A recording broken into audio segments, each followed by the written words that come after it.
This is VSiN, the sports betting network. The numbers told the story, they always do.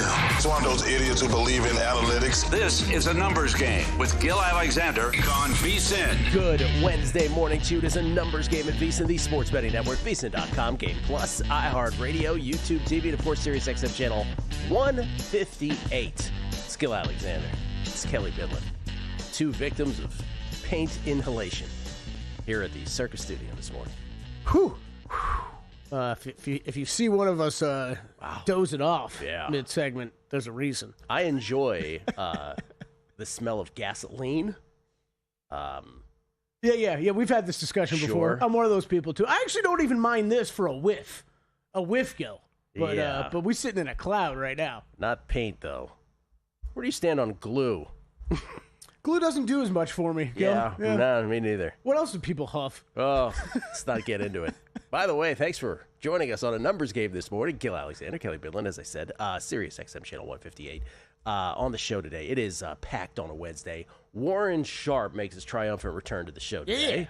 Yeah. We'll talk week one with Warren, and then we balance out Warren with Todd Wishnev. Wishnev Wednesdays.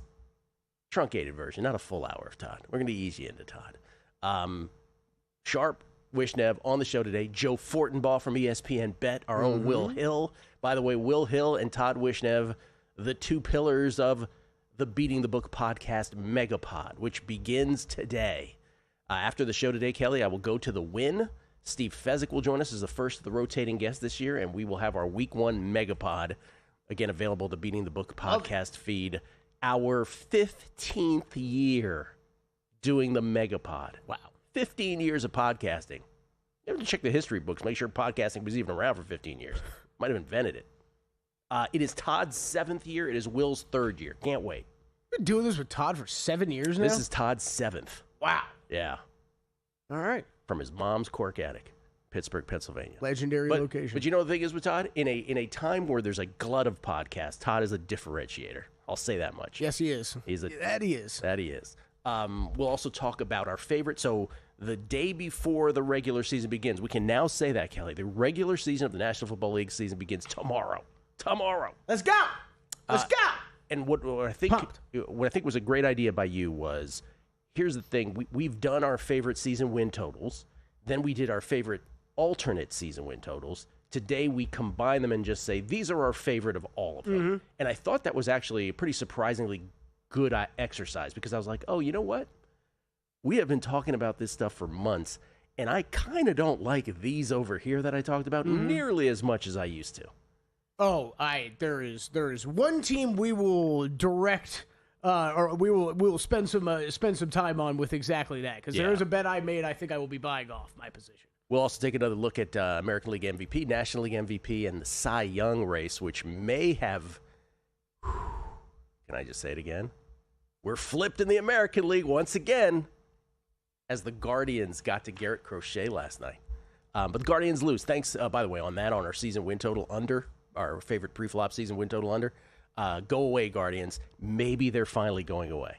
They're a 68 and 69 team. We have the under at 82.5, also the alternate at 87.5, which is safe. But you know what they should be based on their run differential? They should have 61 wins. This should not even be a sweat. This is never a sweat for us. Why is this a sweat? Go away. Because betting. Because betting. Exactly right. Hey, I got one baseball thing to bring up with you from last night. Did you catch Framber Valdez in this awkward, catcher interaction that was going on? Oh, where he threw it at his catcher, like he was sending a message to his catcher? The catcher told him to back off, and then he gave up a home run. He didn't back off, and then threw some pitch, and the catcher wasn't expected to hit him right in the chest. That was not nearly the most interesting thing that happened in baseball yesterday. Did you see that? I don't know if I've ever seen that a bizarre pitcher-catcher interaction like that. That was weird. Yeah. That was definitely weird. I don't think I've ever seen that either, right, played out on the field. But did you see the Giants and the Rockies? Did you see what went down there at Coors? Two batters into the game. Oh, yeah, I did see this, yes. Rafael Devers, who has been on fire for the Giants. By the way, the Giants, again, let me just say, they're only 5 out. I don't know how. They quit, right? They again, Tyler Rogers to the Mets, Camilo Doval to the Yankees, Yastrzemski to the Royals, late night Lamont gone before that to the Angels. And here they are, 5 back, and they're playing great baseball. And so Devers hits this blast at Coors into the right field stands. Now, if you taking the center field angle of this, you have one viewpoint of it. But if you actually get the third base dugout viewpoint of this, it actually clears up a lot. So it looks at first for like a split second like Devers is trying to say, is that might go foul? You know, they do the body thing where they're like, yeah. And then he clearly got it. Okay, it's not going to be foul. And then he starts his jog to first base. These people who are saying, oh, it took 13 seconds for him to get to first base. It took 13 seconds because Kyle Freeland started jawing at him. Right? So he was doing the whole pitcher, like, why you taking so long thing? Yeah, he was like, oh, you're taking like a split. You took a second point too long for my liking here in the first inning. So he starts jawing at Devers. Devers is already jogging towards first. Devers looks back and is like, what, you talking to me? I think he says it in Spanish, though. And so, and then the bench is clear. Willie Adames loses his mind. Okay, so was it Adames that came in first? Yes, Adames came in first. Came in like, okay, you know, like when you get the pitcher batter situation where it's like, all right, you plugged me, it's on. Like, bats down, I'm charging the mound. Adames comes flying in out of nowhere with the straight up, like, just slapping at gloves and stuff. It was like, it was the most pathetic fighting form I've ever seen in a sport. Do that again. Adames running in. Get out of here! Get out of here, Freeland! Seems like a pretty ineffective fighting style. Am I wrong? That's how he flew in there. He like lost that. his mind several times. Anyway, he got bounced. So did Matt Chapman, right? The Giants actually got the worst of it in terms of ejections. Freeland left for the Rockies. Anyway, the point of all that was, that happens in baseball. There's brawls. I completely blame the Rockies for this one. But the interesting thing about it was, there was a period of time, right? So the game got delayed. There was a period of time where you couldn't figure out. The umpires had no idea what to do with this. Right. Because Devers never got around the bases. And so for about, I don't know, was it 10 minutes? Yeah, I believe I heard 9 minutes of stoppage. Okay, 9 minutes. Something like that. Thank you for being precise. I didn't know what it was. 9 minutes. It was like, is this going to be, are the Giants not going to be given this homer because Devers didn't get around the bases? Because you remember the famous playoff Robin Ventura grand slam single, where it's a walk-off for the Mets, and he got mobbed. The guy who was at first base when Ventura hit the homer, hugged him first and prevented him from running any further. That was a mob. He never got around the bases. So it was a grand slam single. The Mets only won by a run, and so Mets run-liners got destroyed by this mobbing. So I don't know. There was a period of time yesterday where like, well, are they not even going to give the Giants, are they going to put Devers at first? But they let him trot around the bases. I don't even know if that was the correct thing to do. I have no idea by baseball rules, but that's what ended up happening. It feels like the correct thing to do. Well, I think justice-wise, absolutely it was the right thing to do. But you never know with these quirky rules. You never know. I don't know what's the worst sport with the unwritten rules of? Oh, that's a pretty bad one. I mean, because I always go baseball. Like, I love when the pitcher, like, how dare you disrespect the game by taking 1.2 seconds extra. We can have Jensen on here and do a whole the stupidest unwritten rules of baseball. You could do a full segment at least on that stuff. You really could. It's wild. Yeah. Have you ever tried? We've talked about this before. Have you ever tried just explaining baseball to someone who doesn't know baseball? Rules within rules within rules. See, that's a sacrifice fly if it's out. But you said that was an out. Yeah, but at that point he can tag and then he can run and then, oh, that was an infield fly. Sorry, it doesn't count the same way because that's an automatic. You know, it's like there's so many of these. Unless you watch 1,000 baseball games, you can't even explain it. American football is almost just as tough to Europeans, right? Because the main question is, well, why do I don't get, okay, got it. But why are they stopping? It's like, yeah, but American football, you could say 4 chances to get 10 yards. It's not that complicated, right? Baseball's just insane. Tennis yesterday. Tennis, 2-0 clean sheet at the U.S. Open in Flushing. Jesse Pegula got it done for us pretty much while we were on the air yesterday. Most of it was giving a 7.5 against Barbora Krejcikova. She got it done lickety-split. Very tidy 2-set, straight set win for Jesse with cashes for us. And then last night I had Novak Djokovic minus the 7.5 against Taylor Fritz, the American, who he was 10-0 against heading in. We could afford to lose a set in that one because it's best of 5 in men. That's, in fact, what happened. Novak went out to the 2-0 lead, and then the New York crowd went nuts and just turned on him for no particular reason other than they just wanted to see more tennis, and Novak got all flustered. He loses the 3rd set, and then It got a little scary in the fourth, but Novak held firm, and he takes down Taylor Fritz for the 11th straight time in 11 contests, and Novak is headed to the semis, where it probably ends for Novak. That was once again another tennis match where I'm like, I don't understand what's happening in the crowd. I don't think Chris Fowler and McEnroe quite got that. That's all it was. Yes, I heard them a couple times. Yeah, it was just like they're just being, and the more the player riles up the crowd, like with Medvedev and Djokovic doing it not purposefully, but by going to the umpire, the more it's just an uncontrollable mob, and so we cash on that. Djokovic is tough because it is so often in his favor, right? And then it's like it can just violently turn when there's an American just involved. He's one of the three greats with Federer and Nadal, but Federer and Nadal in a million years would never get offended or upset by such a thing or act out. It's the one differentiator. They're just more beloved, right? They're more beloved, and they also wouldn't act that way. Yeah. So anyway, we hit them both yesterday as the hard court season just continues to be awesome. Today, the back half of the quarterfinals, and again, remember, tennis's beauty is that it gets out of the way when football starts, and so obviously the rounds continue. Back half of the quarters today, we have our 14-1 on Karolina Muchova in play against Osaka, but she's a dog in that one. Iga tries to advance against Amanda Anisimova. The two plays are on the men's side, though, Kelly. I am on Felix Auger-Aliassime, plus 133 this morning against Alex de Minaur. De Minaur's numbers are a tick better, but the competition has been far worse. Auger-Aliassime beating Zverev and Rublev, so that's a play at plus 133 on Felix. And then tonight, the under 32 games in the Sinner-Musetti Italian versus Italian clash. So a dog side this morning on Felix, and then an under tonight in the Sinner match. Coming back on a numbers game at VSiN with some football next. If you're serious about football betting, VSiN's got your weekend game plan. Fridays at 7 p.m., it's the Circa Friday Football Invitational. Saturday morning, VSiN's college football tailgate show at 9 a.m., breaking down matchups, props, and big-time bets. Later that night, join the football contest show as the sharpest betting minds give you their picks for Sunday's game. And Sunday at 9 a.m., lock in with Mitch and Pauly on VSiN's Pro Football Tailgate Show. Your final stop before kickoff. Check out the full lineup at VSiN.com and join us on the Sports Betting Network. So, Pauly, have you had a chance to read the VSiN Daily yet? Yeah, came in at 3 a.m. What's Bill doing up that late? Well, rumor has it starts off with a 12-hour meditation session. Then he just pours himself over film and live TV, really focusing and taking it all in. Bill's in with the biggest insiders, talking trade secrets, strategies, the whole nine, absorbing the info.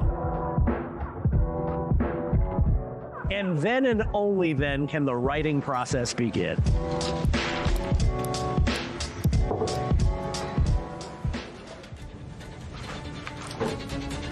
In Las Vegas, Bill's late night becomes your early morning. Wake up to the very latest betting insights in your inbox with the VSiN Daily. Sign up for free at vsin.com/newsletter.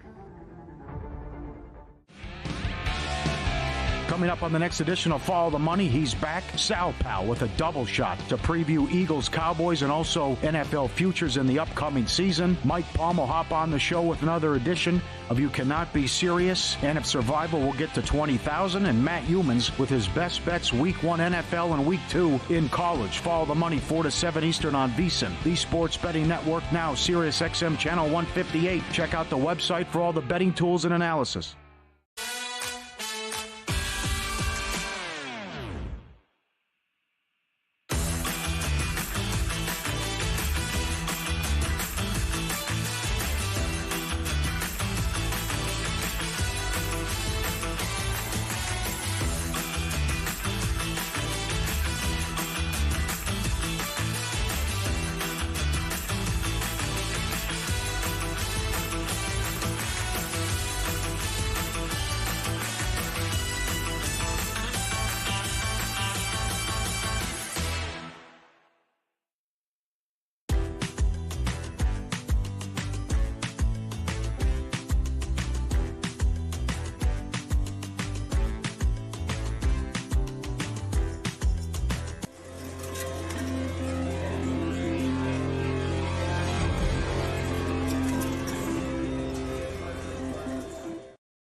Game on VSiN, the Sports Betting Network. Back on the Numbers Game, live from Circa Resort Casino, downtown Las Vegas. Gil Alexander, my little buddy Kelly Bidlin, everybody. Hey, wasting away by the day. What you down to? 228. A little stagnation. Yeah. I ate a lot this last weekend, okay? No, I'm not judging. I'm just saying. We get tweets at Beating the Book. Always appreciate it. Jacob Ellis at Wapisi Capital. He says, Gil, thanks to you over the past few months, I've been increasingly interested in tennis, not only from a betting perspective, but from a playing perspective. I have my first lesson tomorrow night. How about that? There you go. I love that. Jonathan Doe doesn't want me to curse on the podcast. He said it's not like me. I'm like, Jonathan Doe? If that is your real name. I said, you have no idea.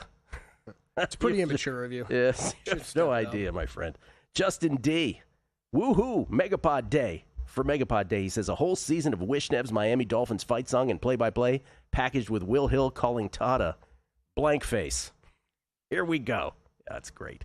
It is my favorite part, personally. I don't want to say objectively the best part of the podcast, but it is my favorite part. Which part? The Dolphins fight song. The Dolphins fight song? It's just a classic. It's a classic. Todd sings it perfectly. Well, he uses other lyrics. Right. That is the way it's supposed to be sung. That's Nobody right. knows the actual real lyrics. To fit whatever narrative he is pushing in that moment.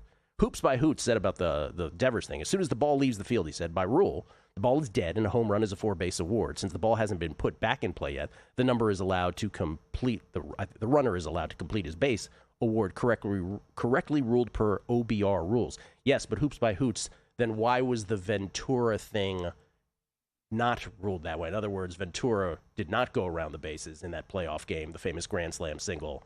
It was ruled a 5-4 game as opposed to an 8-4 game. I'm going to guess this language got added after that. Well, that would be my guess. Maybe. Chance Copperpot.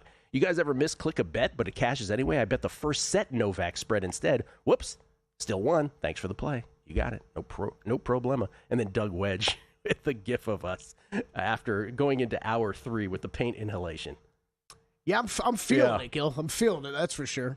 Auburnist, I'm only seeing a total of 30.5 on Musetti. Obviously no play, he says, ? Well, this is why you got to be a VSiN subscriber. Sent it in yesterday, vsin.com/picks. VSiN subscriber, usually we're ahead of this stuff, and this is no different. 30.5 under -120 is obviously, I wouldn't have made it a bet. Let's put it that way. So there you go on that. Buddhist Man, as for the rowdy crowd at the U.S. Open last night, remember with the Sabalenka walkover, they were already being shortchanged, so it makes sense they wanted to see more than just a Joker 3-love whitewash in terms of sets. He's right. Because Vondrasova couldn't play last night, so they only got one match for the night session, and those folks are paying like $10,000 a ticket. So they only got one match, not two.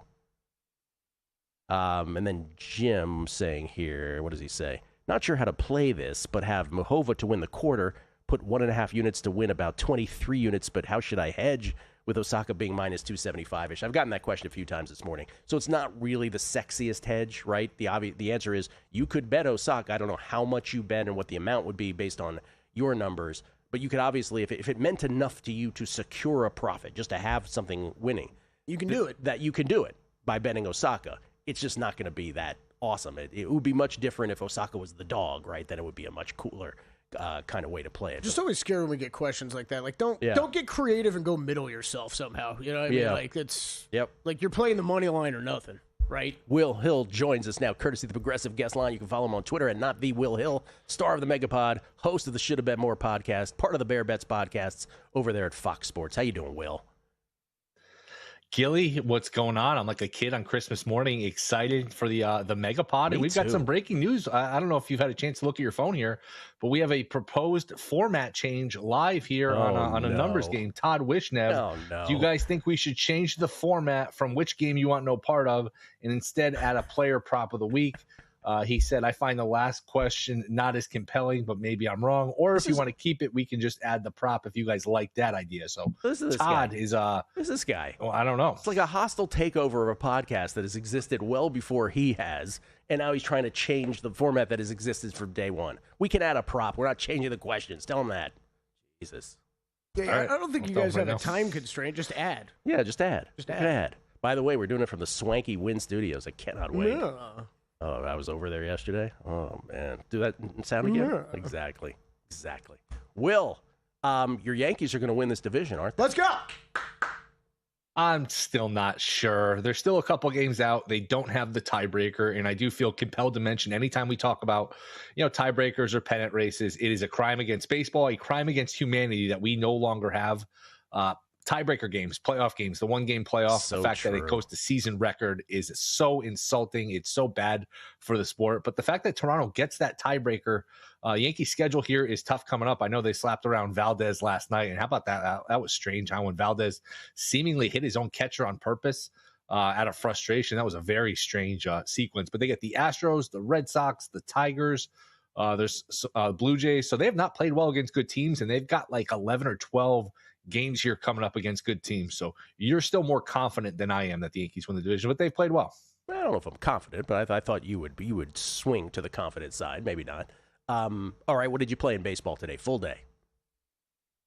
Yeah, I played Uri Perez. I played the Marlins. Uri Perez going here for the Marlins against Parker, who's not very good. I did take the Marlins on the first 5. You have to lay $1.40 or so. And a player I give out pretty much every time he pitches, Cade Horton, under 4.5 hits allowed. You got to lay some juice, $1.30, $1.35 in that range. But he's got all of the things you like when you bet under hits allowed prop, because he's got good stuff and he's hard to hit. He can struggle with command at times, and he doesn't get a very long leash. Sometimes they don't let him go 60, 70, 80 pitches in that range. So under 4.5 hits allowed for Cade Horton. And I did play the Mets on the money line. I think they are playing well here, swinging the bats well. I don't buy this idea that the Reds are I hate to say it, Gilly, your Giants are going to catch them. I think the 12 teams we have now in the playoffs are probably the 12 we're going to get. Maybe Kansas City catches Seattle here. Seattle's played terribly, but I do like the Mets here today. They've swung the bats well. And how about, Soto has had a very quietly had a great season here. He might have 45 homers, 40 steals, that kind of year. He is really, I know he struggled to start, and maybe there was some pressure with the contract, but he has really emerged here and gotten some big hits. Hit another homer last night, hit a grand slam the other day. He's had quietly a monster season. So Mets on the money line for the full game. Marlins first 5 money line, and then Cade Horton under 4.5 hits allowed. Did you like that little Soto Bonds comparison text I made the other day? Soto. Whenever, by the way, on our group text, whenever somebody even flirts with saying Barry Bonds, I inundate them with stats they don't want to hear. Juan Soto walk to strikeout ratio in 2024, 1.08. Barry Lamar Bonds 20 years earlier, 5.66. Just want to put Soto in context for everybody.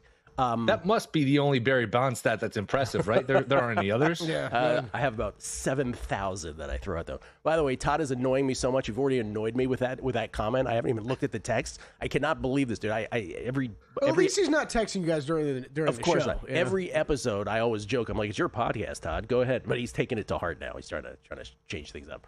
All right, NFL Week 1. You don't have to give away your all of your podcast picks here, but give me the one that you feel the best about. I'll say Miami, the aforementioned Miami Dolphins. Really? I think this is a game that's really gone under the radar here. I think the concerns you have with Miami usually are 3 things: playing in cold weather, playing against elite competition, and staying healthy. And that's not just Tua, that's Waddle, that's Hill. They go into the game pretty healthy. I know Hill missed some time in training camp, but it looks like he's good to go. Him, Waddle, and Tua are healthy. When they're healthy, those guys are pretty good. And they're healthy. They're not, they're playing indoors. The weather's not going to be an issue, obviously. And the Colts are kind of a mediocre team. So I think Miami getting 1.5 points here. Look, it's week 1. It's slim pickings. All of this is, it's difficult, obviously.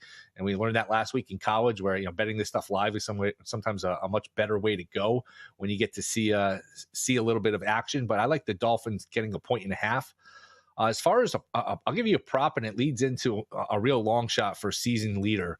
RJ Harvey is like 34.5 rushing yards. The Broncos running back, the rookie from UCF against the Titans here. They're a big favorite. Should be running the ball a lot in the second half. 34.5 looked low.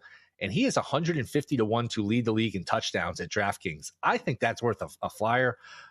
They picked him high. He was incredible in college. He's going to be behind a good back. They're going to be running the ball a lot. Peyton likes to run the ball. If you want one to sweat at long odds throughout the season, Harvey at 151 lead league in rushing touchdowns. Wow, is what I like. Wow, a little RJ Harvey love. College football. Your favorite plays this weekend are? I like Duke plus the 3. I think that's an underrated defense. I think that's going to be like a close, ugly, low-scoring game. And again, if you're looking for a real long shot, if you look at Duke's schedule, could they be this year's SMU? Because they don't play Florida State, they don't play Miami, and they don't play Louisville. They do have to play at Clemson. But if they can win this game, they can pad their record here with some soft wins against the soft schedule. So I like Duke catching the 3, and I like Michigan team total under 20.5. I don't know if that young quarterback's going to be able to go into Oklahoma and put up 3+ touchdowns here. So I think they're going to struggle to score. So Michigan team total under 20.5 and Duke plus 3. I agree with you. I think all 12 teams currently in the baseball playoffs will ultimately be the 12 teams. I just want to see it get frisky here at the end. Football is upon us. The Megapod is here. I'll talk to you in a few hours. Appreciate it, guys. Thanks. My man, Will Hill at @NotTheWillHill on Twitter. We'll do our favorite win totals, standard or alt, next on A Numbers Game.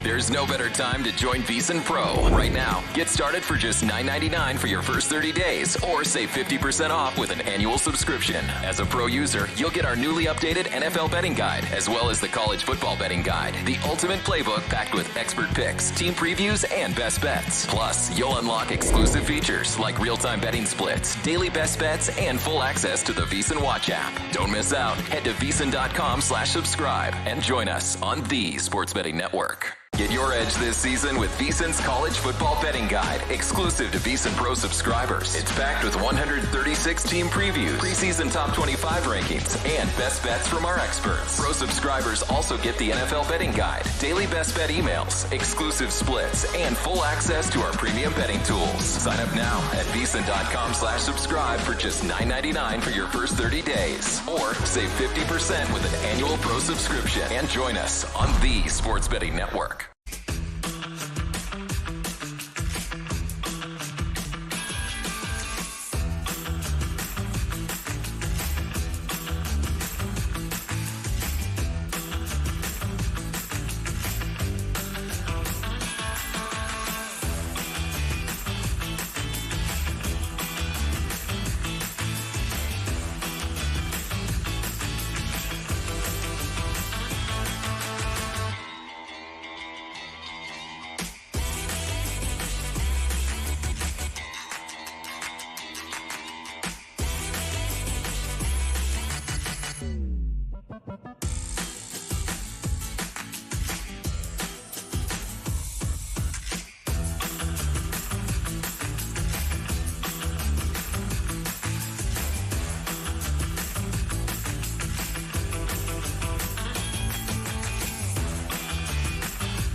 This is VSiN, the sports betting network.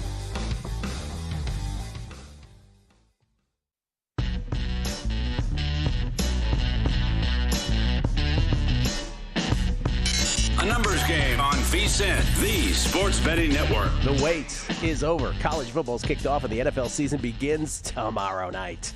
Now's the time to lock in your edge with VSiN Pro. Sign up today and you'll get both the NFL and college football betting guides, your playbooks for the entire season. And that's just the start. You'll also receive daily best bets from our experts, DraftKings and Circa betting splits updated in real time, 24/7 video, and replays on the VSiN Watch app. Advanced analytics and betting tools at VSiN.com. Get started for just $9.99 or save 50% with an annual plan. Head to VSiN.com/subscribe now. That's VSIN.com/subscribe. We get tweets at Beating the Book. Thank you to Hoops by Hoots for clarifying. He says when it is an end-of-game situation like the Ventura Grand Slam, just the winning run will count if he doesn't get around the bases. Oh, right, yeah. But in-game, Devers allowed to run around the bases. Thank you for that, Hoops by Hoots, for that baseball rule clarification. Chris Heath, good luck finding a team total in college football on a Wednesday. What does that guy? What does he have access to? DraftKings and FanDuel? Oh, did Will have a team total in college football? Yes.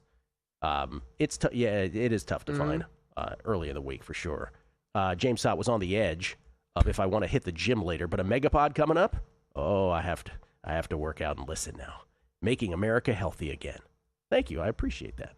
I really do. Daytime Degenerate. Are we spitballing new podcast names now? Todd's Pod? Is that what we're doing? Jason H11. Are Yins ready for Dodd to take over both ANG and the Megapod? I'm guessing Todd will have Gilly on his last nerve by the time he gets the win. Oh, I'm already annoyed. Already. The numbers, guys. We know where you stand with Iga, but Novak is the GOAT, right? So are you pretty much done with tennis picks after the U.S. Open to focus on football, or will we still be clubbing? Oh, we'll still be clubbing. Tennis still exists, but you know how it goes, right? Football's football, and there are tennis events, Beijing, then the WTA, ATP Finals. There'll be tennis bets on the picks page for sure, VSiN.com/pro, but we won't talk about it same way we do with the U.S. Open. Mickey Baca. Oh, and by the way, is Novak the GOAT? Is he the greatest of all time? That's always a debate between him and Federer and Nadal.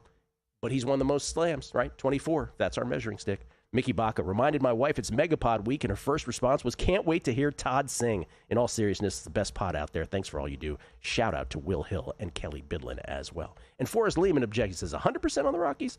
It's not like Devers has a history of being kind of a douche, he says. Maybe 95%. He says, love your show. Yeah, you're right about the history, but not yesterday. And then Jason Stark agreeing with what Will said, and I agree completely. Bring back game 163. What a horrible decision by baseball not to have those winner-take-all, in other words, playoff spot versus being knocked out games. Those are fun. Those are so great. What are you doing, baseball? All right, you ready to do this, Kelly? Our favorite season win totals, either standard pre-flop or alt. That's right. How do you want to do this? You want to go back and forth? Yeah, we will. It's Wednesday, so it's time for win totals. Are the guys looking over or under? It's another edition of Win Total Wednesday on a numbers game. That's great.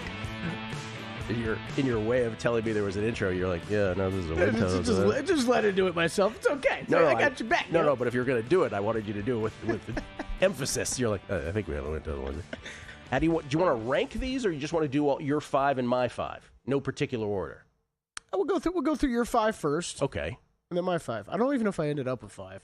I definitely texted you to have 5, and I don't know if I ended up with 5. I think I have 4. Why, you little. Well, I actually have 4. One of them's a double up on. Right. So my favorite 2 are alt wins. My favorite 3 are alt wins.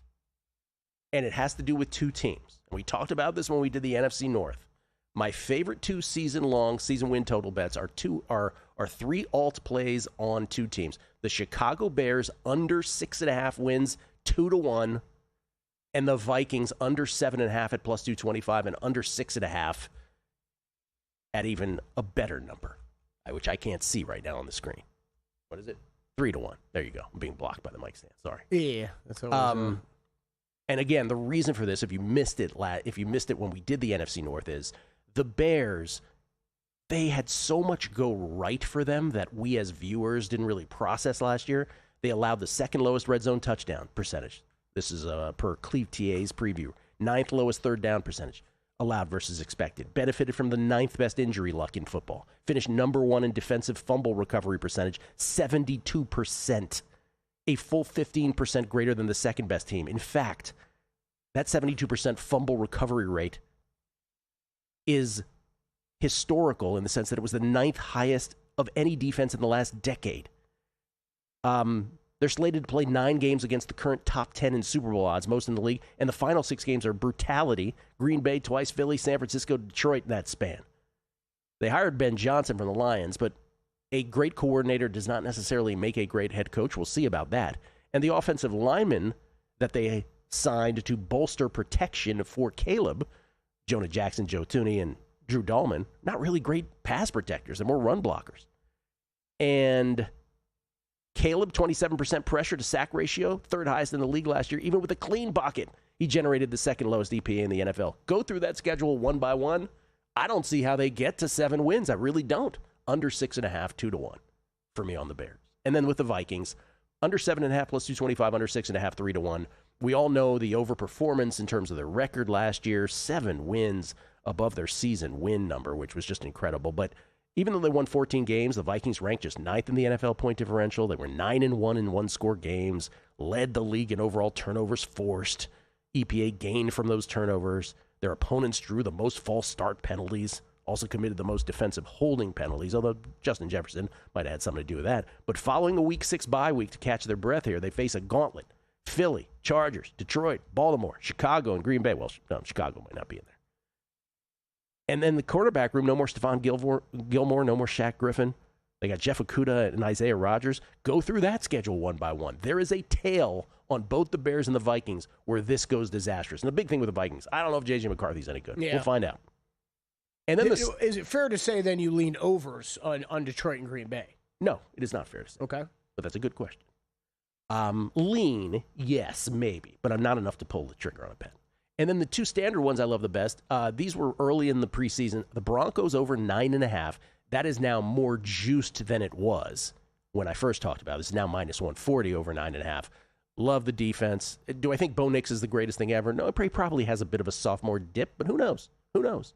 Sean Payton may stick it in my face again. And then the Giants under 5.5. I don't like this one nearly as much as I used to. Yeah. Especially with Micah leaving the division and then playing the Cowboys twice. But you asked for 5, and that was my 5th. It was one of our. That was one of what I'm gonna bring up because this is. I think it's been 2 weeks of considering for me whether to buy off this position or not. Yep. I didn't include it in mine, Gil. I think I'm buying off it before we kick off here on Sunday. Or we'll probably got to do it in the next 24 hours. But I mean, we were texting about it with Dave and Jensen too. As soon as that trade went down, and I'm like, how much has your opinion on both the Giants and the Cowboys changed in a month? Oh. I mean, Jackson Dart and what they did in the preseason it was impressive. It was impressive to me, and then Micah Parsons is gone now. For me, it wasn't necessarily a Jackson Dart thing with the Giants. It was just like, okay, I get it, your secondary's not good, but man, that's a lot of good players on that front 7. Oh, man. yes, it is. Yeah. And that's what I'm saying.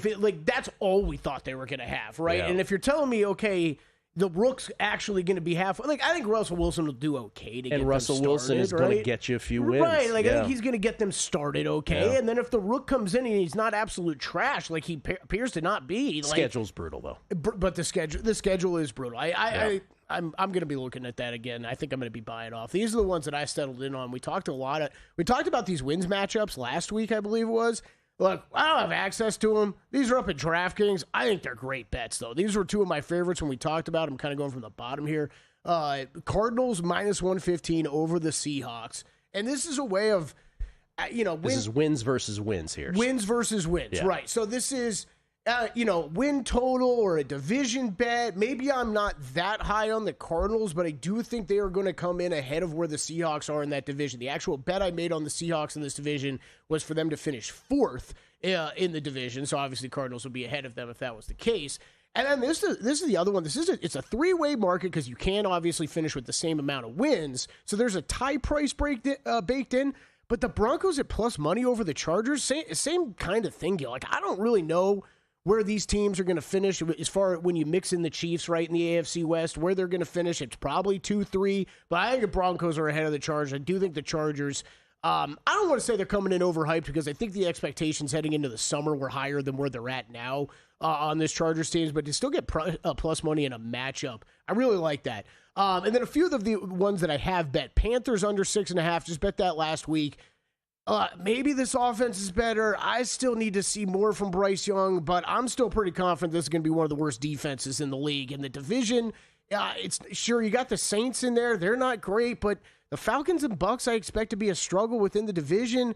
I think it's a lot to ask for the Panthers to hit 7 wins or flirt with a 500 record this year. I'm just not there on that team. And then a couple of the Bills ones. I did bet Bills most regular season wins. This was months ago. The one I included here, that there's 2 different options. Bills AFC 1 seed, I think you could bet that. The other one that I bet, the way I bet it was just an alt win total over 13.5, Gil. It's at the exact same number. I'll throw both of those out there because I think you could play either, but you're probably better off playing the win total. Way to wedge in a non-win total bet into our win total segment. I see what you did there. You got to have a lot of wins. Breaking the rules. We'll do more football. We'll do player versus player props coming up. But next, awards in baseball. As sports fans, we may cheer for different teams, but there's one thing that we can all agree on. We want the game to be big. And with 3 levels, 30 cabanas, a 143-foot screen, 6 clean pools, and endless cold drinks, it doesn't get any bigger or any better than Stadium Swim in Las Vegas. All sports, all seasons. It's more than a pool deck. Stadium Swim. It's the only thing like it in the world. Join the guru, John Hansen, at the intersection of prop betting and fantasy sports on Prop Points, only on VSiN. And shout out to Elijah Moore as well. Oftentimes he's Elijah less. Keep in mind, Sean Payton is evil for fantasy football. John and his guests will help you find the connection between the two and give you his expert advice on how to capitalize when a number is too good to pass up. Prop Points, weekdays at 1 p.m. Eastern on VSiN, the sports betting network.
VSiN, the Sports Betting Network. Don't forget to check out the Sharp Plays Unmatched Transparency with records updated daily, AI betting analysis, real-time global betting information, and alerts directly from the pros.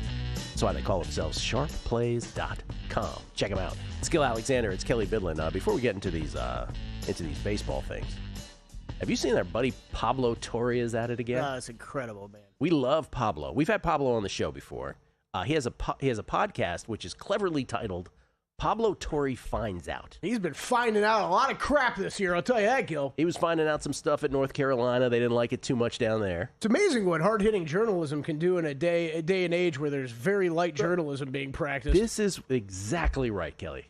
Exactly right. Yeah. Like he is a curious dude who the podcast first started out. It wasn't so much as like investigative stuff. It was for just like random stuff he wanted to get to the bottom of. It was a lot of our dude conversations. That's why we ended up having him on the show. We loved some of the episodes. We love some of it. But the latest Pablo Torre Finds Out thing is it just started with The Athletic. Worth noting. Oh yes, and he just started with The Athletic. That's right. Now. He used to be at a different DK spot Network, at Metalark. That's right. Now he's at The Athletic. He alleges in his latest episode, I'm looking up because I want to get it right, that Kawhi Leonard signed a $28 million endorsement deal, in essence, for what he describes as a no-show job. And this was a way for Steve Ballmer and the Clippers to circumvent the salary cap. Yeah. The Clippers have since issued a statement saying this is not true. Anything to the anything to the contrary of us being above board, I'm paraphrasing, is easily provable that it's not the case.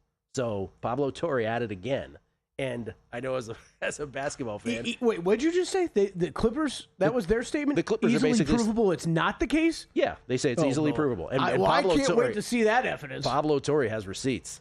He went deep into the papers on this. I mean, you can go to his Twitter. There's a 5-minute video where I very rarely, Gil, would I like to say a 5-minute video is full of about all the proof that you need. But oh my gosh, you watch it and it's pretty clear and obvious to me what happened in that situation. And it's exactly this. It was a way to pay Kawhi Leonard that has nothing to do with the NBA.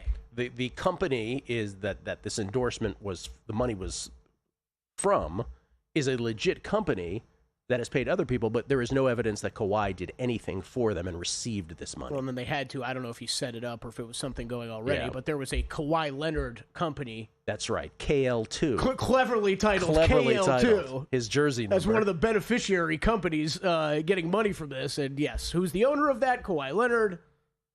We should get Pablo back on. I mean, one of the, I don't know why I jumped to this, but one of the most entertaining parts of the story already to me is the idea that Kawhi Leonard is going to have to publicly address this stuff. Because Kawhi Leonard does not like to get in front of microphones and talk very often. With an awkward laugh. Yeah.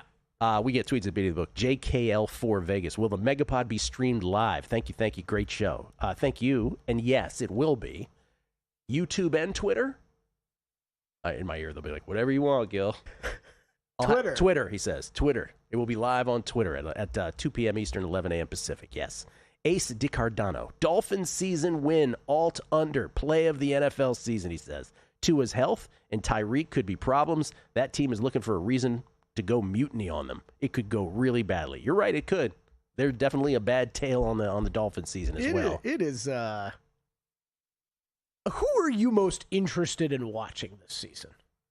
Team-wise? Just as a team. Oh, I love football so much. I can't even answer that question. Yeah, I don't know. Because every game. Your Bears and Vikings, I'm fascinated to watch the Vikings this year. I think they could be really good. I think they could be really mediocre. But, oh, man, the Dolphins' potential range of outcomes is so wide-ranging. The NFL remains the only sport where I cannot answer that question because I will literally watch every second of every game that I can. It doesn't matter which two teams are playing, I will watch, where I can't say that about any other sport.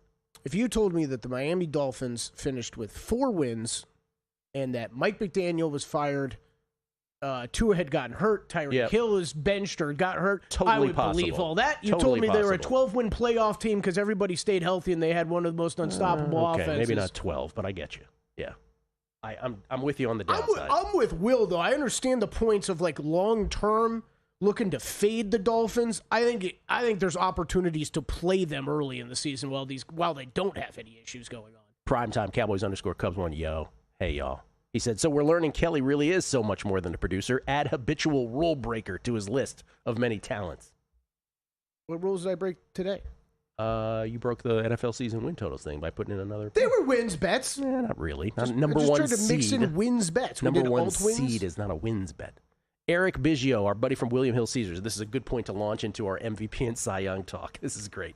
Eric goes, PSA, no MLB awards betting in Nevada after September 1st. So the next 5 minutes are not going to be for the people of Nevada.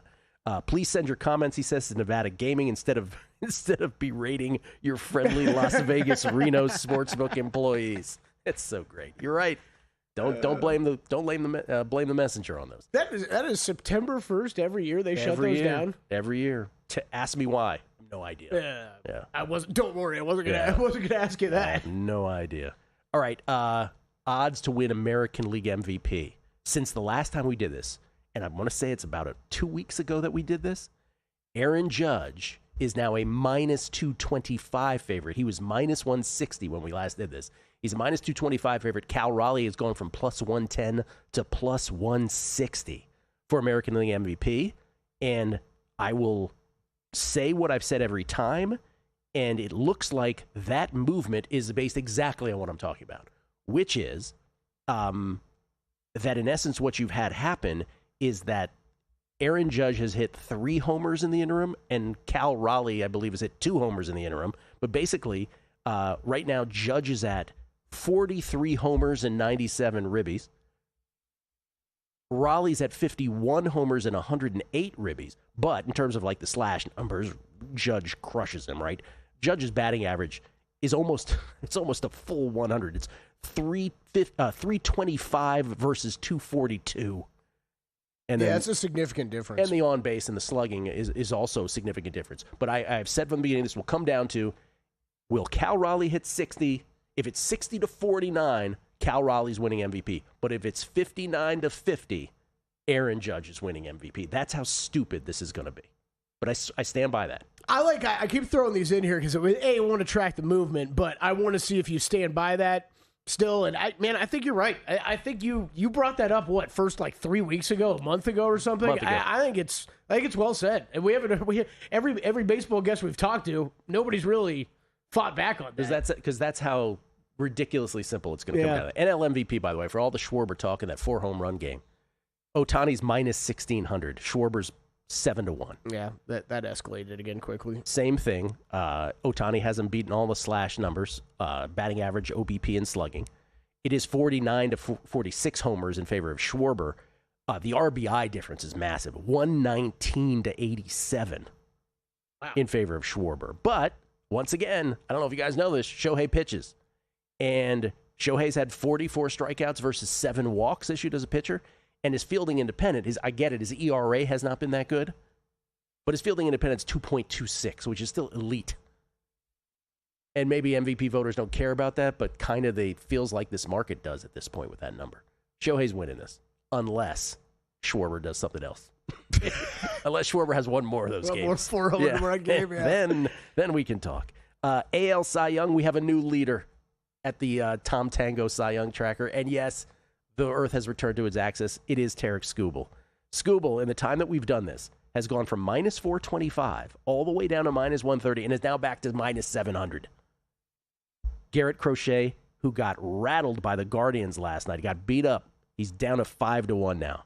And at Tom Tango Cy Young tracker, which very simple formula, has nothing to do with advanced stats, very simple formula. That formula is innings pitched divided by 2 minus earned runs plus strikeouts divided by 10 plus wins.